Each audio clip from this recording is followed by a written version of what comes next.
Do you know what is magnetostriction? Magnetostriction is a property of some materials where their shape or dimensions change when an external magnetic field is applied. This phenomenon occurs due to the interaction between the magnetic and mechanical properties of the material. When a magnetic field is applied to a magnetostrictive material, the magnetic domains within the material align with the applied field, causing a change in the orientation of the atomic magnetic moments. This change in orientation results in a change in the volume or shape of the material.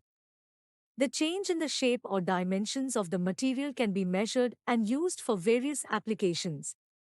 For example, magnetostriction is used in sensors, where a magnetostrictive material is used to measure magnetic fields by detecting the changes in its shape or dimensions.